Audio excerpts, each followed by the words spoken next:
You read the title. You all know what's coming.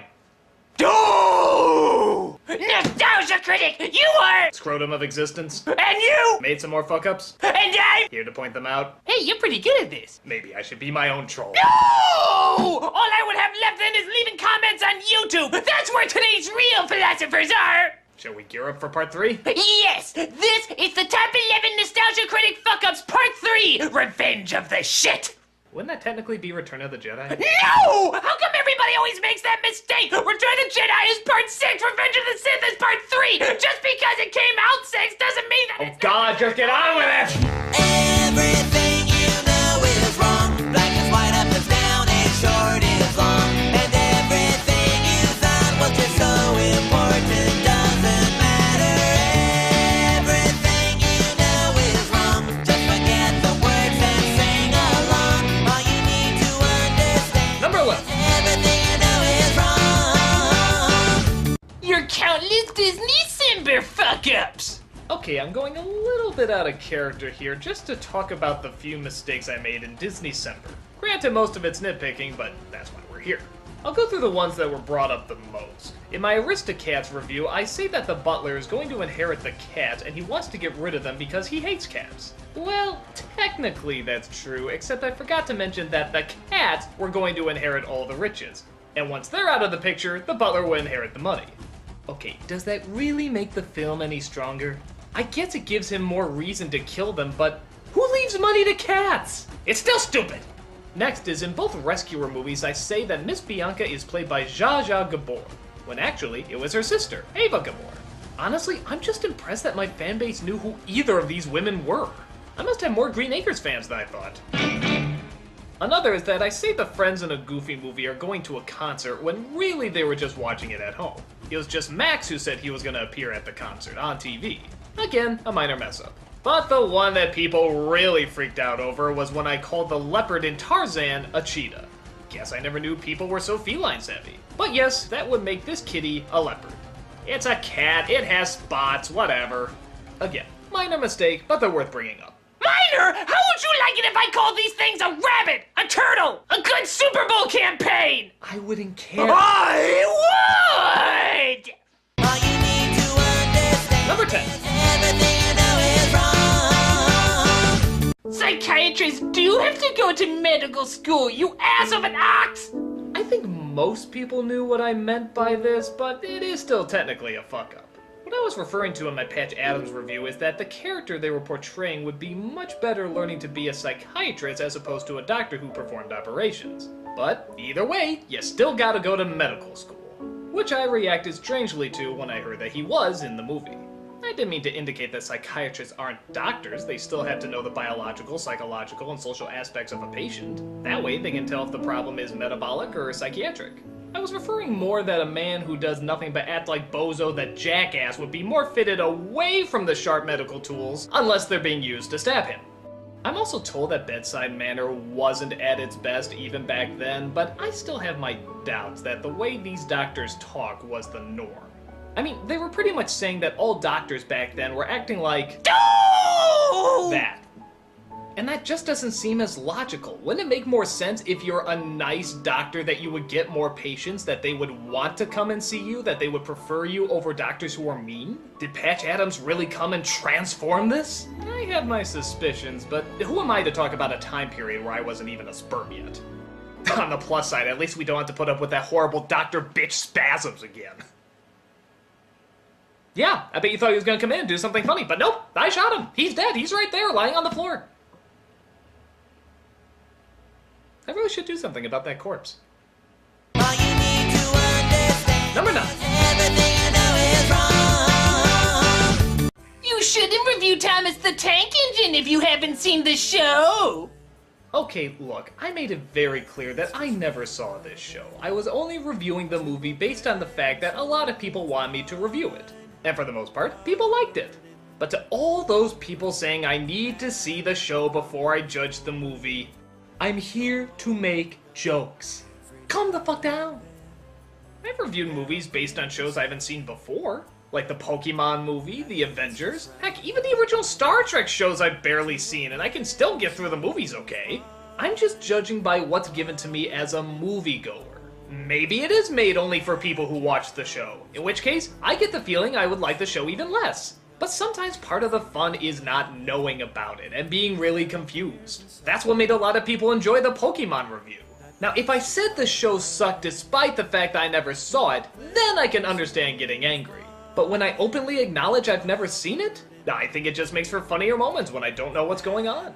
I also hear some people were angry that I was shocked that big names like Alec Baldwin and Peter Fonda were in this when big name George Carlin was on the original show. Well, Peter Fonda and Alec Baldwin for the most part were still doing big dramatic roles at that time. I love George Carlin, but he was doing Tarzan 2 and Scary Movie 3. The shock value's kinda taken down a few notches after you do that. But he's still awesome. Fuck yeah! What are those words? Shit, piss, fuck, cunt, cocksucker, motherfucker, tits, fart, turd, and twat. Now if that was in Thomas the Tank Engine, I'd probably like it. All you need to understand Number 8. everything you know is wrong. Pee-wee's floor did talk in Pee-wee's Playhouse. Yes, in another top 11 list, the top 11 nostalgic mindfucks, I say that the intro to Pee-wee's Playhouse is, well, a nostalgic mindfuck. However, I say at one point that the only thing that never talked was the floor. Well, I was wrong. Apparently, even the floor got up to say a few lines every once in a while. In fact, he even had a name. His name was Flory. And I swear I don't know how I forgot him. Now, because of this, a lot of people have been accusing me of being an anti-groundite. Well, let me tell you something. I have nothing against hard-working floors. Sure, they're taken for granted. Sure, we walk over them all the time. But that doesn't mean they don't have feelings too. Many of my good friends are floors. In fact, I have a good relationship with my floor here. Isn't that right, Howard? Apparently, floors can fire guns. I did not know that. How are you holding that thing in? All you need to understand Number 7. everything you know is wrong. Sauron couldn't fly into the Nexus because his ship would explode. Clad! In my Star Trek Generations review, I asked why the bad guy Sauron couldn't just buy a ship and fly it into the Nexus. Couldn't you just save up your money and be like, Shuttle, please. My God, that was easy. Hello, Nexus, how are you? Yay! well, there actually is a line that explains why. Why doesn't he just fly into it with a ship? Our records show that every ship which has approached the ribbon has either been destroyed or severely damaged. Okay, so a ship can't fly into it. But still, aren't there other creative ways he could have pulled this off? Like, aren't there still spacesuits in the future? If he knows where it's going, can't he just work his way out a bit and wait for it to hit him? And then the ship behind him would be destroyed? Hell, they still have beaming devices. Can't they just beam him in a spacesuit out to the Nexus and then let it hit him?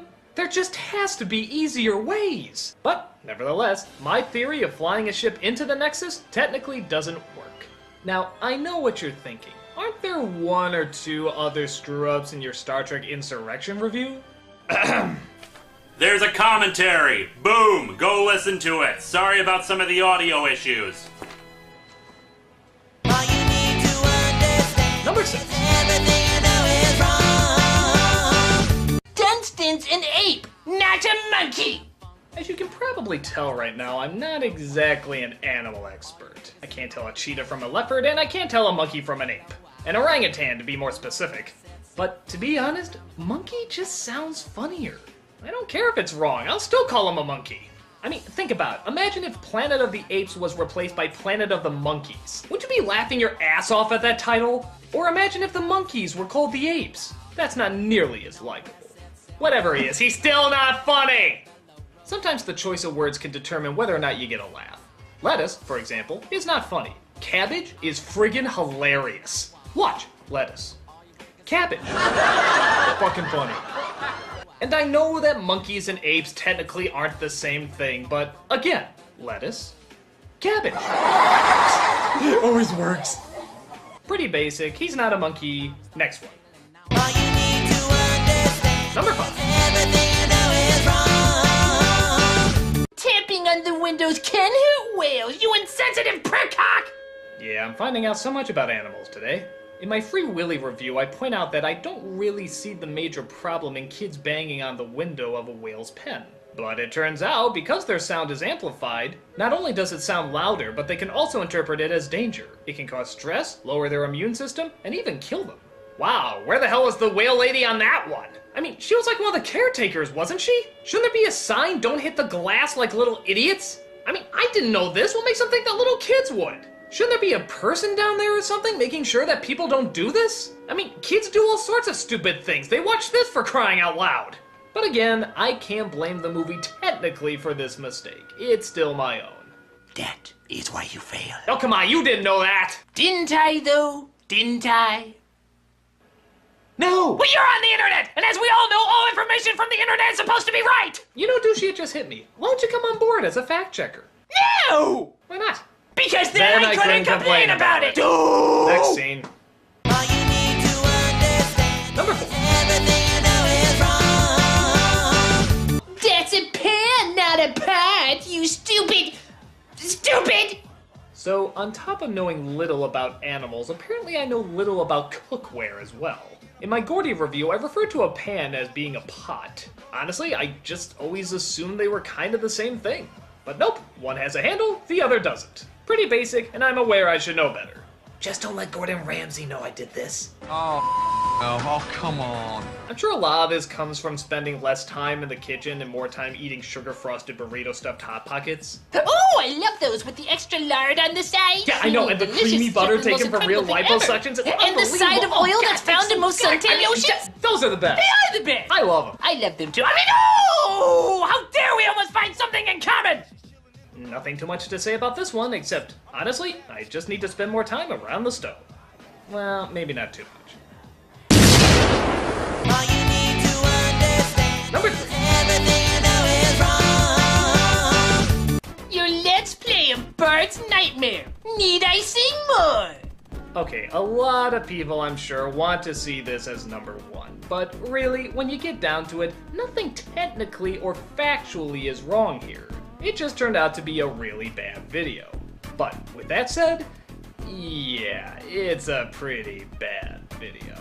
I guess I was just too behind the times of how Let's Plays work and what's appropriate to put in them, and boy does it show. This is up there with Melvin as one of my biggest bombs. It's easily one of the most despised videos because I don't give the Let's Play the proper time and respect it deserves. Now, to be fair, that was sort of part of the joke. Tackling something that I thought was more simple, but it turns out it was much more difficult than I thought. Unfortunately though, the punchline just didn't play out. People got real tired real fast, and it's still considered to be one of the worst nostalgia critics. I even had to spend half of my next review just apologizing for it. Now that's gotta be bad. But really guys, don't worry. I know you're gonna love my Let's Play of Luigi's Mansion. Alright, never again! All you need to understand Number 2. everything you know is wrong. Bella didn't want to marry Edward in Twilight. You war whore! Yes, when I put Bella in my top 11 dumbasses in distress, I brought up that, among her other faults, she was pressuring Edward into marriage. Actually, I got it the other way around. It was Edward that was pressuring her into marriage. Because really, ladies, isn't that a common problem? Men pressuring you into marriage? God, we're just so obsessed with commitment. I guess I got confused by the fact that she was pleading him to turn her into a vampire. Which, from the sounds of it, is a much bigger and even dangerous commitment. So I figured marriage, after asking that, wouldn't be such a big deal. But nope, apparently living her life as a blood-sucking beast of the night for the rest of her life, she's absolutely sure about. But being legally bound together? That's obviously the much bigger issue that takes a lot more time. And don't get me wrong, it is a big issue, and it does take time. But she just hears the word vampire and she's like, I'm in! Oh well, whoever's idea it was, it still makes both of them look like jackasses. But still, fess up when you mess up. It was Edward who wanted to get married, not Bella. I guess that means we can like her now, right? All you need to And the number 1 nostalgia critic fuck-up part 3 is... Your complete misunderstanding of the planet Cyclo. This one I get a ton of emails about, and to be honest, I can see why. In my Battlefield Earth review, I mentioned how it seems incredibly unlikely that an explosion wouldn't happen on their planet to set off an atmosphere that was radioactive. Especially seeing how violent they were. But actually, the air was a reactive gas, not radiation. Nuclear radiation is what would set it off. And the explosion isn't just an explosion, it's a nuclear explosion. which I guess they're building up that the Cyclos never came across or tested out. We even referenced this in my Star Trek Insurrection review. It was that the air they breathed reacted violently to radiation! It's ironic because this brought on one of my biggest outbursts. This is stupid! Stupid! Stupid! Stupid! Stupid! Stupid! Stupid!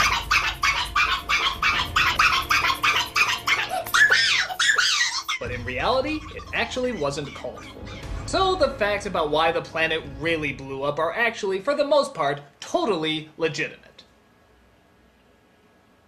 But I still must ask, how can an advanced, weapon-savvy, violent race not have come up with nuclear fusion? Again, these things are apparently so advanced and so goddamn violent happy that you know they would have come up with something that can be as harmful as nuclear fusion. These guys look for anything destructive, anything hazardous. And yet somehow we, the more peaceful planet, came up with nuclear fusion and they didn't? I'm sorry, I still have a hard time believing it. It's just stupid! Stupid! Stupid!